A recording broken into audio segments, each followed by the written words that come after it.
So good morning, everybody. I guess, can you hear me in the sound? Good. I mean, I cannot hear as usual, but I guess it's working. We will continue now on the lecture about sources of demographic information. And in the last class, we stopped here on some examples of surveys that are collected here in the US. The American Community Survey is collected by the Census Bureau. And this is the survey that has a long form, a long questionnaire that used to be implemented with the census up to 2000. And then after 2000, the American Community Survey started being implemented all across the US. And more specifically, around 2005, that's when you had actually the full country implementing it. So when people use the American Community Survey, we use data starting in 2005. And up to now, the most recent data is for 2019. In the current population survey, it's another survey that's collected actually every month, exactly because it's every month. And they follow the same households over time. So they interview the same household 4 months in a row, and that household gets out for 8 months, and then it goes back for 4 months. So since it's more complicated to have this kind of longitudinal survey by household, the sample size is smaller, but then it allows us to follow the same household, same people over time. And also has a lot of information about labor market and social demographic characteristics of the population. And here are 2 examples of longitudinal surveys: the National Survey of Family Growth and the National Longitudinal Study of Adolescent to Adult Health, the EdHealth, both of them following specific cohorts of people through time in different waves. So just talking a little bit about them. So as I said, up to the 2000 census, the Census Bureau had a short questionnaire and a long questionnaire. The short questionnaire, as we saw in the examples in the last class, has really simple questions: name of each person in the household, age, date of birth, race, ethnicity, and relationship of each person with the head of the household. And also it has information about whether the household is owned or rented.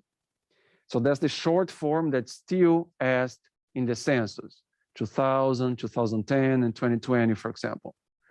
But up to the 2000 census, we had a long form. Many more questions asked there about income, about migration, about fertility. And then after the 2000 census, this long questionnaire up to the 2000 census was not asked to the whole population. It was a sample of the population, the long form. The short form, to everybody, all households. And then the long form, starting in 2005, started being implemented only through the American Community Survey. So the 2010 census and the 2020 census, they just had the short form. And this long form, as I said, it provides us a lot of socioeconomic and demographic characteristics of the population, also gets information about the household itself, and it has a really big sample size. So we can do analysis for really small geographical areas. If you go to these research data centers organized by the Census Bureau, as one that we have here, at A&M, the Texas Research Data Center, the TXRDC, you can do analysis with American Community Survey at the county level or even at the block group level, really refined information. So since 2005, it has been conducted every year in all counties in the US and also in Puerto Rico. The Puerto Rico, you can download this data. It's called PRCS, Puerto Rico Community Survey. And then the idea is to collect all the social, economic, and demographic characteristics of people. And the sample, usually communities with 65,000 and more people receive data estimates every year since 2006. So for areas, for counties that have a population with at least 65,000 people, they get information, all this detailed information here about their community every single year. Those communities that have a population of around between 20,000 and 64,999, what the Census Bureau does, because those places are smaller, and then you could have confidentiality issues if you release that data, and also because the sample size being small, you can have some measurement issues. What the Census Bureau does, it aggregates data for every 3 years and provides the data for that community as an average of those 3 years. So they got, for example, data from 2006, 7, and 8, aggregate it, get an average, and then provide information for those areas. And for those communities with less than 20,000 people, they have to aggregate even more data. So in this case here, for example, they got data from 2006, 7, 8, 9, 10 for 5 years, aggregate them, get the average, and then provide the information for those communities. And just to give an idea, the American Community the American Community Survey, the sample had around 3.5 million households being interviewed with data from 2013, but it's around that still, even in the somewhere between 3.5 and 4 million households being interviewed in the American Community Survey in more recent years. The current population survey, it's pretty much a survey that the questionnaires are implemented every month, and it's conducted by both the US Census Bureau and by the Bureau of Labor Statistics. And in this case, this really refined questionnaire, it focuses a lot on collecting information about work, about the labor force, about occupation of people, earnings of people, but it also has the classic demographic information about age, sex, race, ethnicity, and also information about migration, okay? And in this case here, the sample is not all households in the US. The sample, what they try to target, to get, are people with at least 14 years of age. I think I said the wrong age in the previous class. So the sample here for CPS is 14 years of age and older, and it's in around 60,000 households that the sample is conducted every time. So it collects a really detailed labor force questions, but also the same style of questions that we have in the American Community Survey. And in some years, you have questions about other topics, but those supplementary questions, they vary every year. The National Survey of Family Growth is a national representative survey that has been conducted on a continuous basis. It targets male and female respondents between the ages of 15 and 44. The idea is to collect data on family life, marriage, divorce, pregnancy, contraception, infertility, and overall reproductive health and health in general. And because those questions, they can be more sensitive, the questionnaire is implemented through this other computer-assisted self-interviewing system. So people don't get embarrassed to answer some of these questions to the person interviewing them if it was an in-person interview, right? So it's done more like through the computer for several years already. The Ed Health, it's the National Longitudinal Study of Adolescent and Adult Health, started by Professor Woodry in the early 90s. And in this case here, the sample, it was 20,000 adolescents who were in grade 7 and 12 in the US back in 1994, 1995. So this survey has been implemented in these different years here, in these 4 different waves so far, and they try to get exactly the same individuals through time. I put this link there because then you can see that in more recent waves, of course, they cannot access all these 20,000 adolescents because some of them might have died and some of them got lost. They cannot track them anymore or refuse to answer the survey. But it's still a really good survey that researchers can understand more in-depth questions related to health. And these more in-depth questions related to health, they are not available in the American Community Survey and in the current population survey. So these additional surveys are really good to give data in more in-depth on this specific topic, in this case related to health, okay? So here, just the reference that I used. This was chapter 3 from our main textbook. And now I would just go through some examples of data sources. So if you just go to our course website and you go towards the end here after all our lectures, after here, this extra lecture was about chapter 16. Then I list some links where you can get social, economic, demographic, and health data, right? And of course, in these last 2 years, I added some links related to the pandemic. So these are some of the websites that I used information here already in our course. So our World in Data, if you just go here to Data Explorer, you can select a country. So let's just keep it simple here. I'm just going to select the US. And here you have confirmed cases and a 7-day rolling average.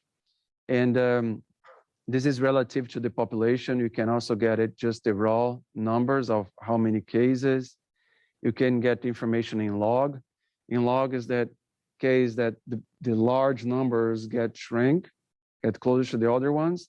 And our idea here is that the goal of the government policy of like public health researchers and working for the government, what our goal is to flatten the curve, at least control it, and then afterwards, this curve starts to go down. And that's what we have been seeing in more recent months.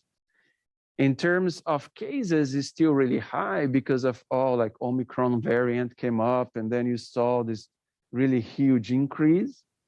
But now, because a large portion of the population is vaccinated, the cases they don't translate in so many deaths. So if you just go here to deaths, you see that although you had that huge spike in the number of cases, like around in January, the number of deaths did not increase that much, but it's still high, like back in February.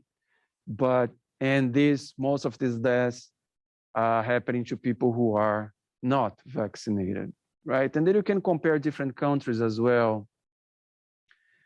If you want to compare, for example, the US and Canada, and in this case, of course, you have to do it relative to the population to compare different countries. They're dividing the number of deaths by the size of the population. So you can go here and just select all different countries. So you can compare to Mexico as well. And then you see that relative to the population, the number of deaths in the US is still high compared to Canada and Mexico, for example. This is another website by Johns Hopkins. And again, focusing on overall numbers about the pandemic and also numbers by country. This one here is Worldometer. That's where I usually get this table. I usually get this table here, and I just order it by total deaths, and I just update it every semester, right? And yeah, so still, I mean, the US in almost 1 million deaths because of the pandemic, and Brazil 650, India 500, and so on, 500,000. The New York Times also has information here, and then it also breaks it down even by states within the US. That's where I also try to understand the trends, and I just go on this website here. For example, you can get information about Texas. And of course, this is all aggregated level data. The data is already organized here and all in graphs already. And you have information, for example, cases and deaths due to the pandemic in Texas. This is a community vulnerability and vaccine prioritization map showing which communities are more vulnerable to the virus. This other one here is not working, and that if you find that, just let me know. For example, this one here is not working. This link. This website is just good. I guess they changed it a little bit because it has. I will upload this, update this link. This website here is interesting because it just has some papers and some reports being written about the pandemic. So they are just have been uploading it into this website. And yeah, the link, they changed the link, was demographic coronavirus, and now it's demographic COVID-19. And this one kind of showing how also the pandemic by age and sex. So these links are just related to the pandemic. But of course, I listed here many other sources. So the Census Bureau has the official website, and it has a lot of different portals. But more recently, they try to kind of aggregate all these different sources of data in this website here, data.census.gov. And the data.census.gov, you pretty much just search for a specific topic by keywords as you would do in Google. And then it gives all different sources of data on that topic.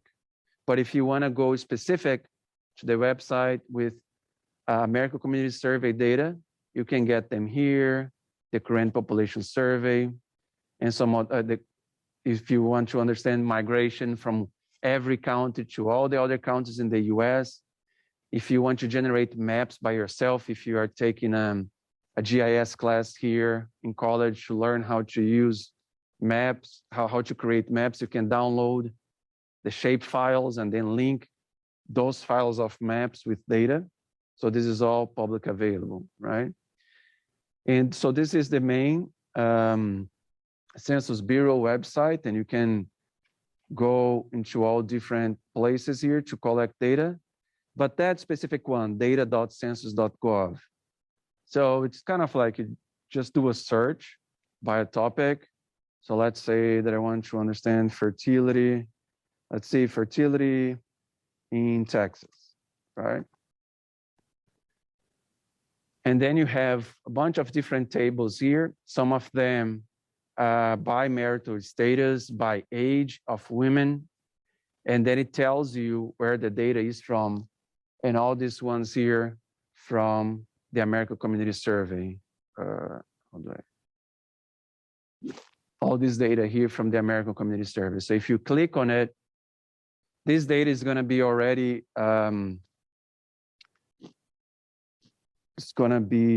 already aggregated.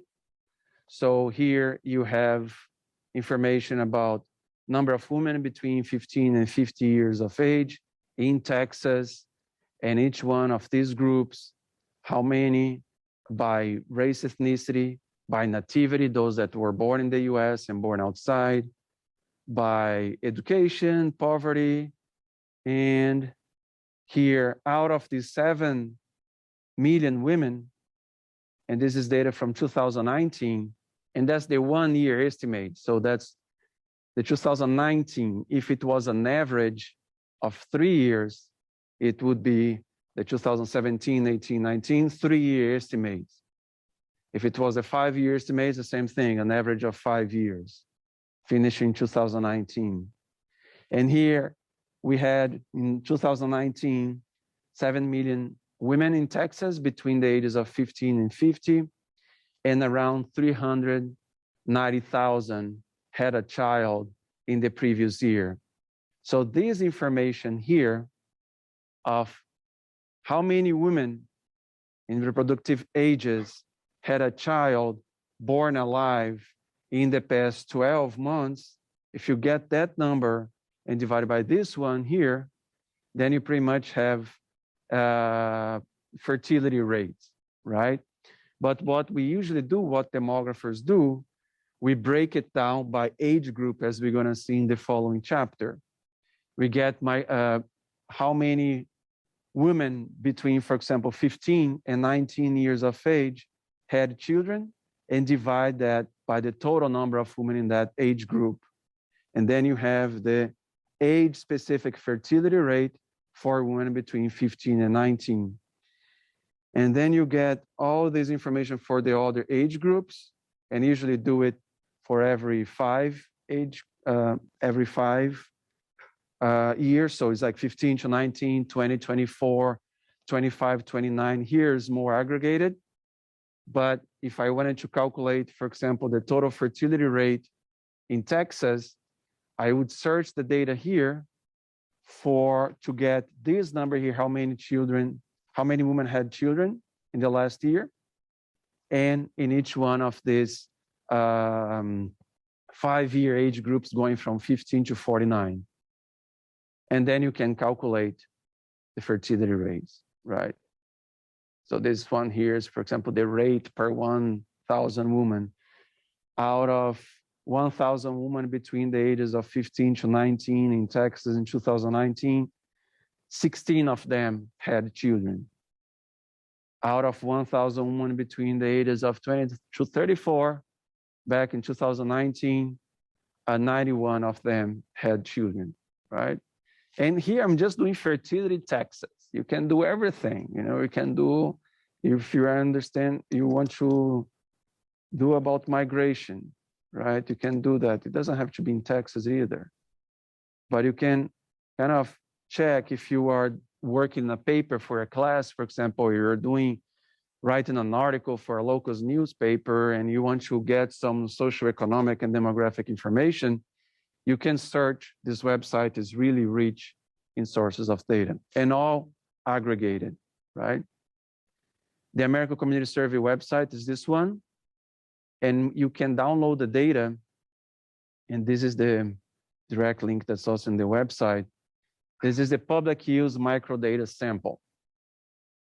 If we have such a big sample with the American Community Survey, and we make this data completely wide open to people to download it for free from the internet, and if you tell people, if you have the information about the exact address or even the county where those people live, you would be able to identify these people answering the survey.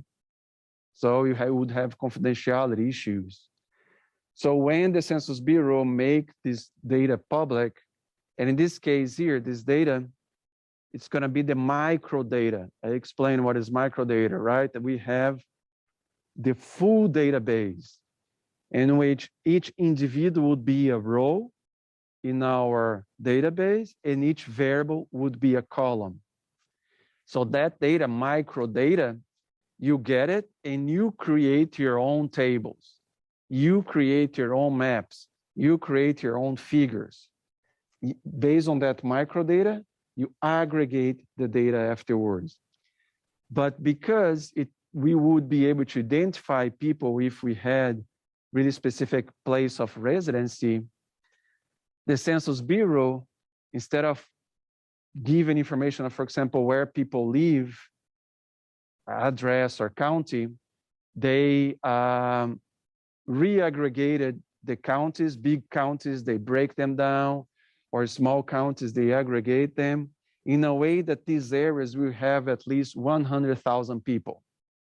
And these areas that the Census Bureau make them available to us in their website are called EPUMS, the public use microdata areas.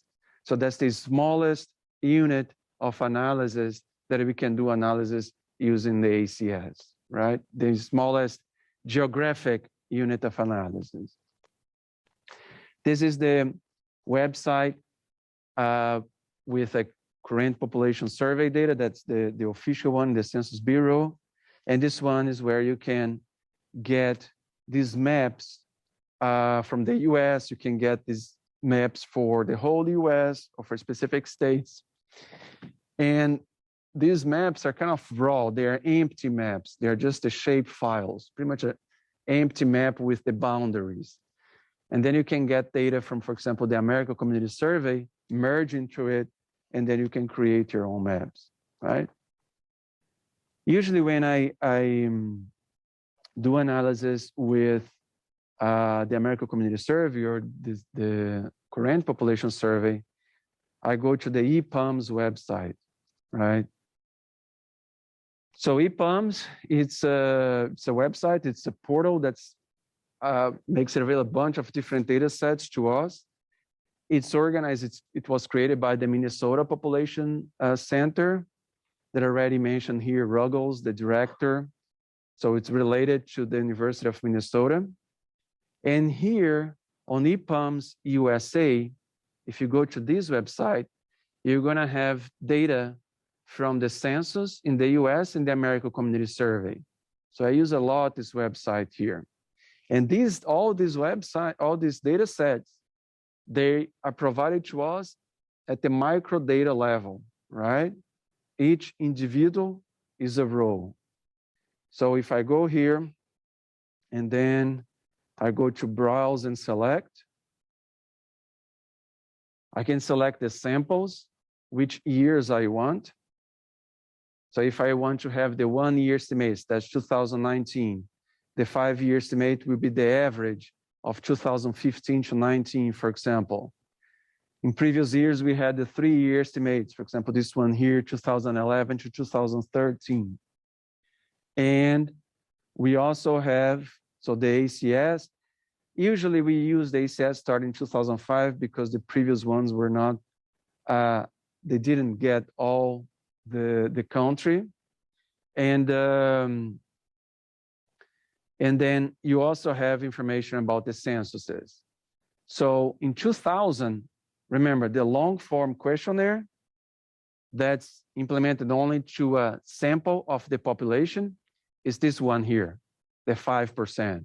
So 5% of the households answered the long form questionnaire. After 2000, the long form questionnaire is not asked in the census anymore, just in the American Community Survey. So that's why here in 2010, you just have ACS. And then 1990, 1980, also 5%, 1970, 1960, and you go back to 1850. So all this information you can get for all these years. So I just leave the standard ones. And then here, let's say I have household level variables and individual level variables. So I go to person here. I just click on demographic. And then it's going to tell me, oh, we have information about sex, about age in months, year of birth, marital status. And here on the right, it shows which years that data is available. For example, how many times the person was married or year married, it started being collected only in 2008, right?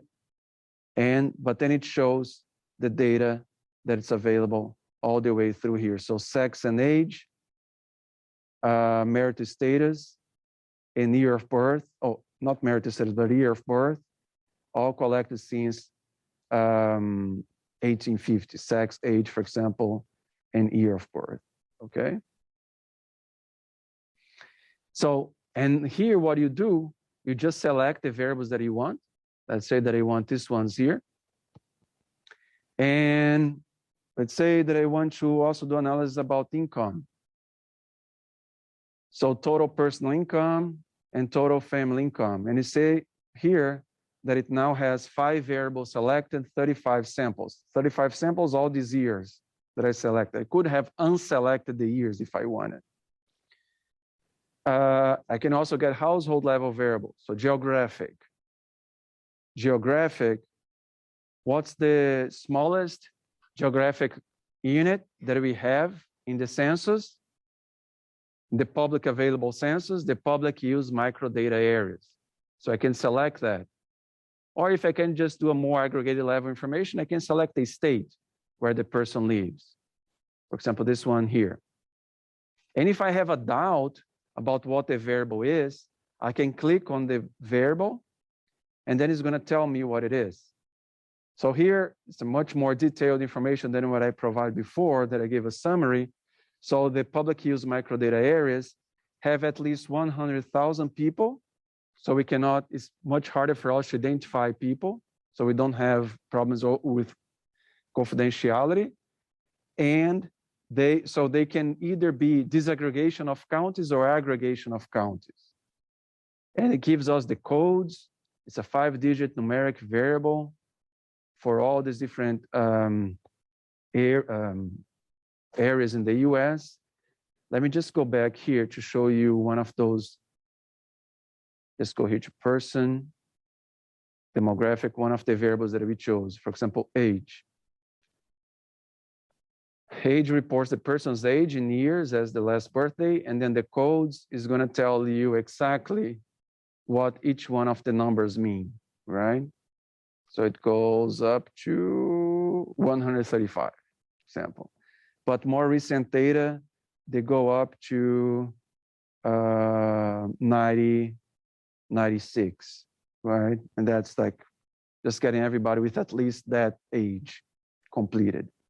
After you select your variables, you go to your cart, and then you click to create a data extract. So you select the 17 variables for 35 years of data.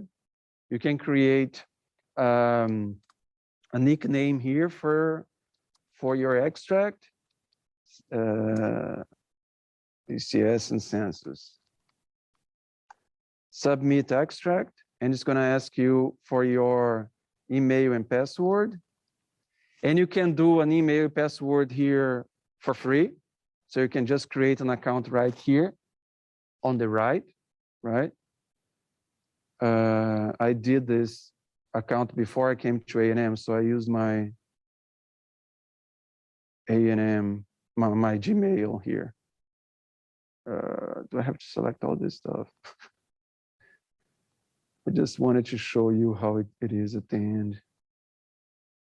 I have to select all these agreements. Let's go.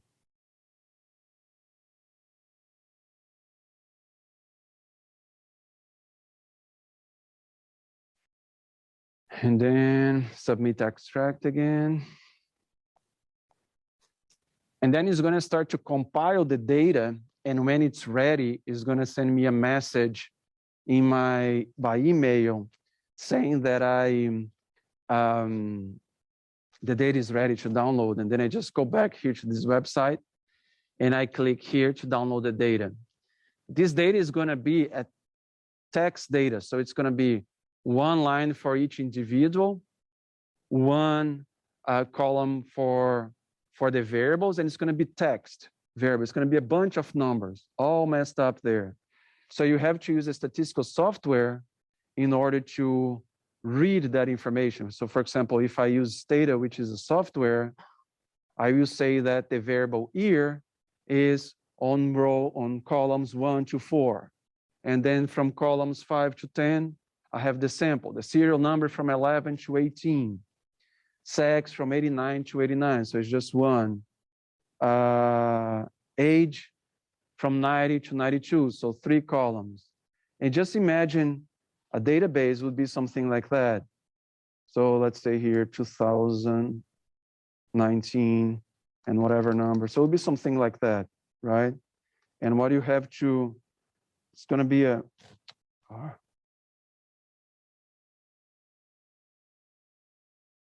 there's just going to be a bunch of numbers. When you download the data, it's going to be a bunch of numbers, right? And let me just zoom in, Control+. Microdata, when you download it at the text format, is going to look something like this. And then you have to use this file here that EPUMS gives you, and it's going to say, oh, from this column to this column is year. 5 to 10 is going to be sample. And then this one is serial number. So you're pretty much opening the text file, and then you are putting it in the statistical software that you want. Different majors here at A&M, you have different statistics class that teach you how to use a statistical software to get text data and then put in a statistical software. In the sociology major, in the sociology department, we have the class 420, Advanced Social Science Research, that we teach how to do this, right? And cool, so that's EPUMS. The Demographic and Health Service Program is that survey that I mentioned to you, that it's provides information, more detailed information about reproductive health, usually focusing on women and get information from women about their children and everything. And it's all, you also get the data from this website here at the micro level. You can have some aggregated level data, but you can also get the micro level by getting the micro level like that. Then afterwards, you can do any tables that you might want, age by sex, average earnings by age and sex, for example, and so on, right? That's the advantage of microdata. The advantage of aggregated level data is that the tables and graphs are already made, but then you don't have much flexibility if you want to do any cross tabulations, right? But the DHS, Demographic and Health Service, that's the website to download their data. And some other interesting population pyramids is one that I usually get data for the class. So here you can select a specific country, right? So we can select a specific country here and then look at the, where there is a place where I can do just year. I thought it showed, this is 19, 2014, 2009, 499, and then I can see all these different, so showing how in the past we had higher fertility, so the base of the pyramid was wider, right? So just keep going back there until 1950. And then you can download this data, the data already organized. This graph here, for example, that I used in my first lecture for this course, I got it from here, right? So there are a lot of like already really nice data available that you can use, can analyze for a project you might be engaged on, right? There's more paper, population connection. This is EPUMS, the one that I just showed to you, the portal by the Minnesota Population Center. United Nations manuals, these are more like advanced demographic techniques that we usually discuss on this other class 320, which is demographic methods. We are on 312. This is data from the United Nations that provide, do you know those graphs that I showed to you about projections of the population over time up to 2100? So that's where it comes from. Demographic profiles, let's say line chart. So here, for example, the projection of the population, the median variant, and the lower and the higher variant, crude birth rate, crude death rate, and this is information for the whole world. And estimations so far going up to 2100, the year 2100, okay? This one I like it, I just think it's funny. Population IO, you can put your day of birth. So next week, we are not gonna have a class, as you know, because we're gonna celebrate my birthday, right? It's not because of spring break. So that's what it is, March 18. And then, for example, I was born in Brazil, and then male, go. And then it just shows that there are like 69% of the population is younger than me, and 31% of the population is older than me, for example. And here I have, on average, I might live only 36 years more. So I'm 44, almost 45. So yeah, I'm getting old. So, but now I'm living in the US. So let's say that because now I'm exposed to the risks of mortality in the US, so I will gain on average 2 more years of life, right? Considering mortality levels in the US. So let's see if I will reach until 2060. So it's just some interesting, fun way to look at demographic data. And you can just put your age and your information here and get that. Cool. So that's population.io. The Population Reference Bureau, it's a research institute based in DC, and they usually collect data for several countries in the world and summarize this data. They used to be printed in data sheets, but now it's all available online. And then it gives information for several countries. Oh, cool.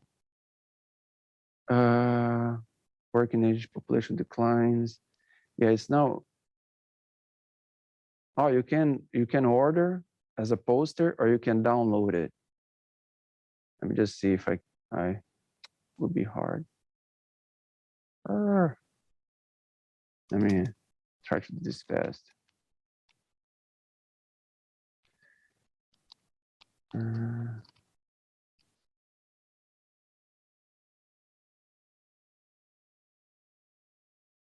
There's education here, training, conferences, research.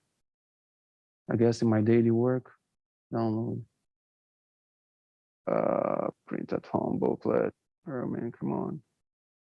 Cool. These tables here are the ones that I wanted to show. Then it shows information about demographic data for all different countries in the world, like population, births per 1,000 people, deaths per 1,000 people, population in medians, population mid-2020. And this is projection to 2035 and 2050. And then you have for all these different countries. So this data from the Population Reference Bureau is more at the country level, okay? And already aggregated level. European Social Survey would be the equivalent to the American Social Survey, but implemented in European countries. I used it a little bit when I was at the RAND Corporation in my previous job. The Human Mortality Database, do you remember that debate when Elon Musk made a comment about doing projections that he was completely wrong, assuming stationary population? And then some demographers use data from here to project the population. That's the Human Mortality Database, HMD, right? So they just got data from here to do that analysis. And the Max Planck Institute is one of the partners. And it's the Max Planck Institute focused in demography in Rostock, Germany. That's where those researchers were making the counter argument, right? Using data from here. The same way, human fertility data set, database. You can also collect information focusing on fertility, right? This one I also think it's it's called World Migration Map. It just gives you, like, in a really simple way, where the flows of migration are going from and to. And this, let's see, the data here is data from 2010, 2015. And if you click in the US, has a net migration of 3 million, so receives 3 million more people than they lose people to other countries. And if you click there, then it shows where most of the countries, where most of the people are coming from which countries. And then if you click in Mexico, then you see the net migration between Mexico and the US, right? I think it's, I mean, it's just interesting. For example, I didn't know, for example, much about migration to Thailand. And then I can just click there, and then I can see that's actually a country that receives a lot of immigrants from surrounding countries. And then I have these numbers available to me really easily, right? Cool. The Migration Policy Institute usually has, oh, this one is cool. They have this tool to generate graphs we can generate graphs by ourselves. And I use this one here to put some of the graphs in our international migration lecture that we're gonna have a few weeks from now. And then you can select different countries, right? So let me get, so it's already there. We get, for example, for Mexico, or country of birth. So this is the overall population in the US up to 2019, and that were born in other countries. And then we see a lot of people from Mexico, but declining now between 2010 and 2019. And for example, if we see India, we see it increasing. And if we get China, it's going to be also increasing over time. Yeah, so China here in blue, also increasing, and India increasing, and Mexico decreasing. And if you see, for example, Guatemala, El Salvador, Guatemala, I just got Guatemala for now. Guatemala, much small, like number of people from Guatemala here in the US, much smaller than the ones from Mexico, but increasing over time in a different trend compared to Mexico, right? So that's a nice portal to get information from, and then you can download it, okay? So that's the MPI. The Mexican Migration Project is the one that you can get data at the micro level. That's a project that gets information about communities in Mexico and asks information in the households in Mexico about people who left their households, if they know people in the US, and so on. And then they also come to the US in areas that are reported to send more immigrants. And then we can analyze also information about communities in the US that have a lot of immigrants. And they also have now the Latin American Migration Project that gets data for all the countries coming to the US, right? So that's just, yeah, so all these different countries here being analyzed now as well.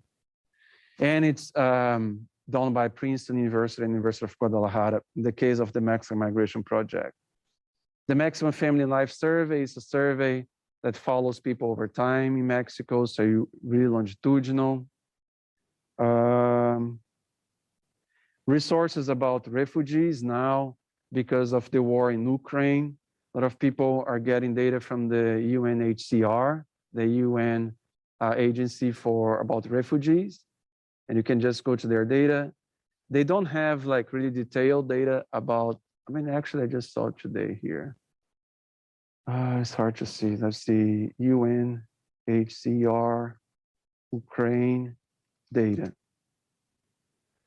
So if you just go here, so that's the data 2.UNHCR. So you see where refugees are going the most from Ukraine. So it's 1.2 million already in Poland, 200,000 other European countries, 190,000 Ukraine, 140,000 in Slovakia. So you have Poland, Slovakia, Hungary, Romania, and Moldova, right? And also to Russia itself and to Belarus. Cool. So this is data that's being updated in a daily basis here, right? Because of the ongoing conflict going on there. And for the Syrian refugee crisis, because of the civil war, I see they always change this. Every semester I have to change this. UNHCR, Syria data. But it looks a little bit like the same as, yeah. This link here, they always change. So most of them going to Turkey, 3.7 million. And then Lebanon, Jordan, Iraq. So you have Turkey, Lebanon, Jordan, and Iraq. And in Iraq, they are usually going more to northern Iraq, right? And also Egypt and other North African countries, right? So all this data here also being updated in a more continuous basis. In this case here, not so continuous as in the case for Ukraine right now, right? But the way that I found this was just UNHCR, Ukraine data, and then afterwards, Syria data. And then I got into the link. The PSID, the Panel Study of Income Dynamics, is a longitudinal survey here for the US and getting data, and it's organized by University of Michigan and also the Health and Retirement Study, also providing more in-depth information about health, following the same people over time. The American Life Panel, also longitudinal, collected by the Rand Corporation. The Rand Corporation, that's where I used to work before I came here to A&M. And several other, like the World Value Survey and Latino Barometro, and also the Latin American Public Opinion Project, and also this comparative study of election systems. These are usually political scientists, analyze those a lot. And I used the World Value Survey in a class when I was teaching in Brazil. And in Brazil, I was in the political science department. So I used this database here for my classes. The Gapminder is that institution organized by the, created by Hans Rosling. Let me just get their videos. You're gonna see. Some of the videos that I posted on our website are from this one here, SOCI, that's Hans Rosling.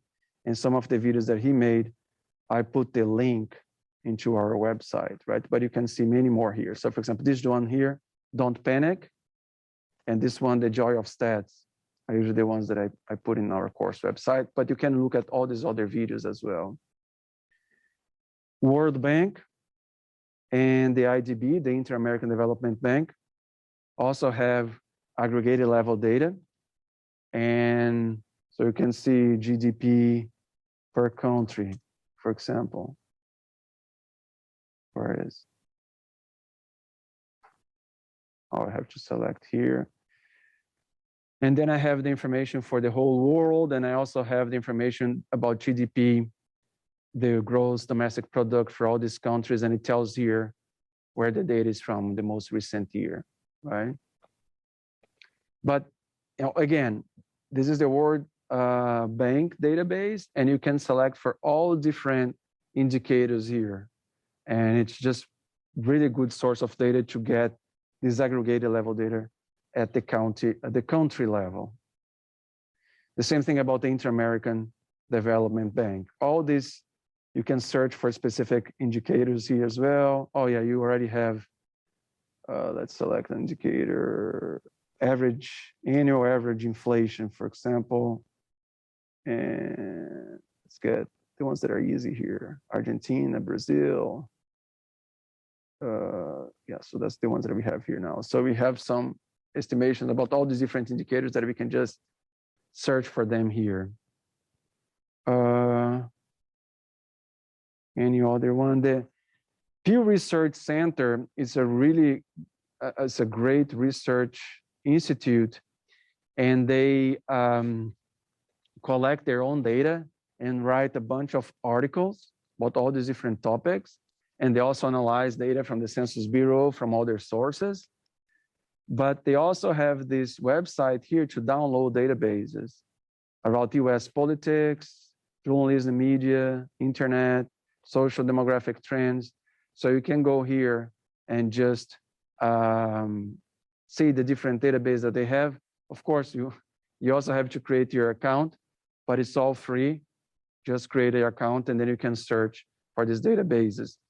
But if you don't even want to analyze any data, that's a really nice place to see some analysis about what's going on in the US related to all these different topics of socioeconomic issues, demographic, and also politics, right? And all using survey data, so really with like scientific rigor, right? The Brookings Institute is one that also has like really good articles related to demography. And so it's just these links here, you can get raw data, microdata. You can get aggregated level data, for example, from the raw data from the EPUMS, for example, aggregated level data from the United Nations or for the World Bank. And then you can get some articles already analyzing the data. So that's what I try to do here in the website, right? Just some academic associations, Web of Science. I don't know if you ever have to do a literature review. In order to access Web of Science, you have to be at the A&M network. So either here on wireless or from home doing VPN. So for example, if I have a paper that it's really important for me, and it's really important to me, and I want to know, so for example, this paper here, Borges, Immigration Economics by Jorge Borges, a review essay. I really like this paper for my research, and I can download it here if I'm at A&M, and I can download the full paper. Just can go here to JSTOR, because it's like all these websites are paid and A&M is paying for us. You can download the full paper, but then I also want to see, actually, this is a paper by, that's a paper by David Card and Giovanni Perry reviewing a book by George Borges, right? And I cite these guys here in my class about international migration. You're going to remember those names there. So it's actually a paper by Card and Perry reviewing a book written by Jorge Borges. And this paper is from 2016, right? 2016. And then I want to know, papers that cited this paper here. So because when usually we do literature review, we look at the reference that specific paper did. So these references are older. Here we can look more to the future after the paper was published. And then we say that it was cited 38 times. So all these papers here now from 2022, 2022, 2021, more recent papers. And then I can look at the title, I can read the abstract. If that paper interests me, I can just go there and then I can also download it. But again, I have to be in the university network, right? So this Web of Science is a great source to do literature review before even you go into data analysis, okay? And then you can download the PDF, cool?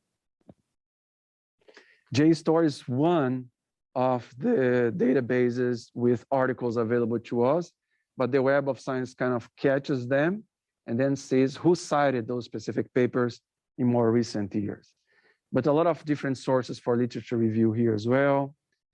Some manuals about how to write about tables, how to interpret tables. This PDF file here is just some examples of tables that I made, just to show you a table has to be self-explanatory. You write the full title, you have to put the source of data. You don't have borders on the left, on the right, just on the top and bottom. The numbers align to the right, right? So maps too, you can organize them in several of them in one figure, and graphs, and so on. So here I'm just giving you examples of how to format tables and graphs. And a lot of information can be provided in one single. For example, this one here is, this paper I wrote in Spanish is about Mexican states, about the population, the indigenous population, the crude birth rate, crude death rate, total fertility rate, and so on, like infant mortality. And these are for Brazilian states, right? That paper was comparing Brazil and Mexico. Cool, so that's just true. And opinion polls, usually in election years, I go a lot to these websites. Of course, there are many others, just to look at the polls for the elections when they're going on. So in the US, you have specific polls being done here. Let me just go back. Election. Let me just see the governance map. Yeah, you just have like some polls. Yeah, so Abbott 48, Beto 40%, and that's the average of this website. And these are other polls that were done, and then they just do an average of all these different results. The 538 has more, kind of like a more advanced method to kind of combine all these different surveys. So they do that during presidential elections, but also over time, and they also apply the same methods to sports to predict sports, right? Cool. So that's all the information that I wanted to highlight here from these links. The one for the Syrian refugee crisis, I will upload it, and also the one with the list of references about COVID-19 organized by Population Europe. So these two links are not working, I will update them. But if you find any other link that's not working, just let me know, right? And now we start on the lecture about fertility, right? Here in this lecture, it's organized in these subtopics: conceptualization and measurement of fertility. And then we try to kind of summarize all these different theoretical frameworks that try to explain why fertility is at this level, right? So we're going to discuss about that. We estimate fertility here with different indicators, and why fertility is falling. So we're going to use some previous studies that try to summarize, to explain what are the main factors that are driving the trends in fertility. And then I will give some examples of fertility trends and patterns in the world, and the same thing for the US, and in the US, giving some examples about adolescent fertility, non-marital fertility, childlessness, and male fertility. So first, incidents that people have sex, intercourse, conception, fertility, all these topics are influenced by social and cultural factors, right? And what we try to understand in fertility is how the trends of these topics change over time and why they are changing. And when we do this kind of analysis of fertility, and the same thing applies to mortality, the same thing applies to migration, we can have different perspectives. So that's what I cite here, several types of fertility analysis.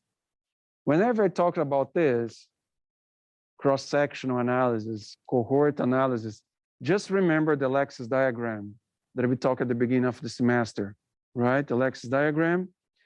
the horizontal axis, we have time, and the vertical axis, we have age.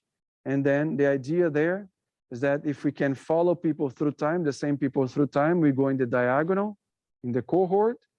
If I interview the same people over time, we have a panel, I have longitudinal data. But usually, for example, the American Community Survey, the Census, it's pretty much a picture of the population in one specific year. So you go in one specific year, let's say 2010, 2020, and you interview all households in that population in the census. So getting all ages of people, right? So when we do that, we get data from one specific year, get information from people in that population. I can do a cross-sectional analysis. I can do analysis using a cross-sectional perspective or period perspective from a specific time or a specific period, right? It's cross-sectional because I'm doing the analysis for 1 year and I'm crossing through all these different diagonals, all through these different cohorts. But let's say that I'm interested on understanding how women change their patterns of having kids for a specific group of women. I want to follow those same women through time. So I'm doing a cohort analysis. I'm looking at the fertility patterns of a specific group, a specific cohort of women who are born at around the same time. And then I can understand the patterns of them having children. If I have microdata, if I collect information from each one of the women in that population, and I ask their age, their race, ethnicity, their income, their education, where they live, I will have a microdata, right? Same way that I download from EPUMS.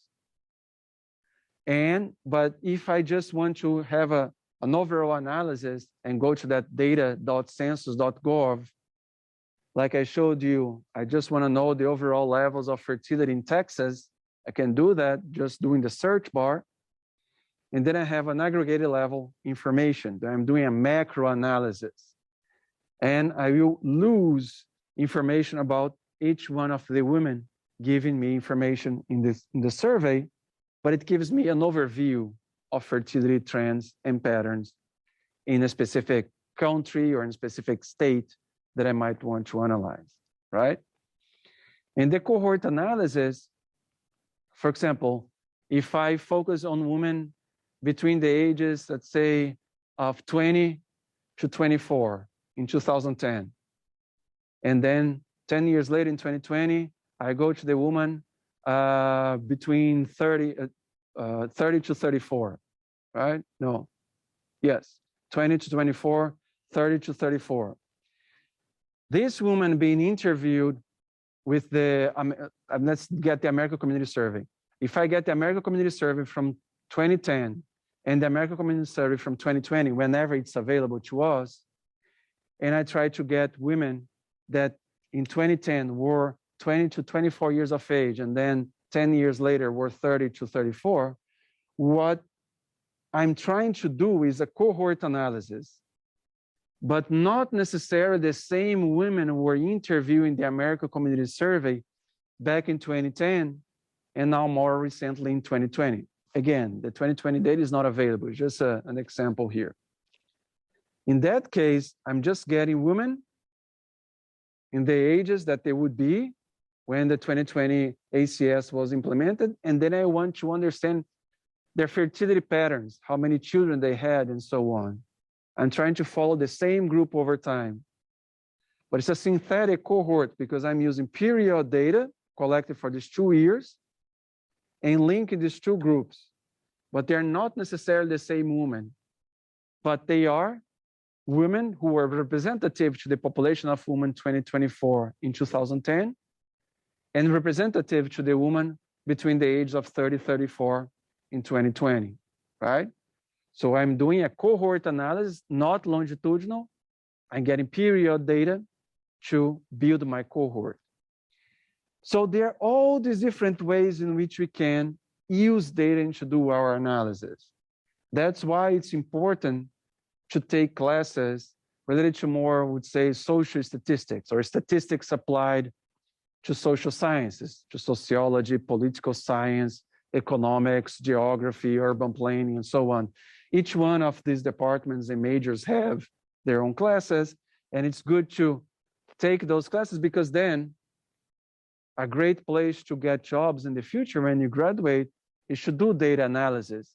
And if you can go to those websites, get the microdata, create your own tables and so on, that is a really great skill that both the private and the public sector are looking for, right? Data analysis of social, economic, and demographic data. Cool? And it allows us to do all these different sources of analysis. In the case specific about fertility, when we talk about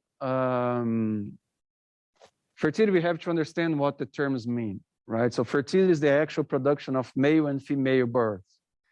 So whenever you're talking about an indicator, total fertility rate, when you have the term fertility, you are measuring how many men or how many boys and girls were born in a specific year in a specific population by the woman in that population. When we have net reproduction rate, another indicator that we're going to talk later in this lecture, reproduction, we are just counting how many daughters women in a specific population had in a specific year. All right, so we're counting just female births. Fecundity has to do more with biology. It's the actual biological capability of producing live births. Usually, whenever you're trying to estimate these rates of total fertility rate, for example, I mentioned when I was showing that table of fertility in Texas, we estimate those rates using the standard of women between 15 and 49 years of age. That's the standard that demographers get to analyze childbearing. These are the main ages when women are able to give birth. Of course, we know about fertility of younger women or older women, but the analysis of total fertility rate is done usually between these ages, 15 to 49. Sometimes shrinks even more to 15 to 44, especially in developed countries where fertility between the ages of 45 and 49 is really small. I didn't go through much on this chapter here. So fertility will not enter in our exam. So our exam is this coming Thursday, exam 2.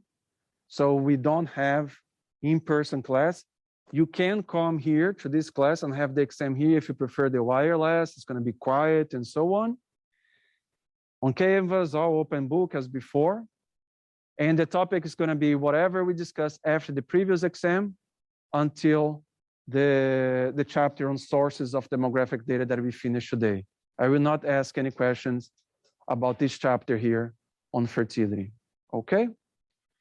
So that's it. And so you take the exam at home or whatever you want on Thursday. Next week, everybody's going to stop to celebrate my birthday. So enjoy the party. It's going to be wild. And I see you after that. Okay. Thank you very much. Bye.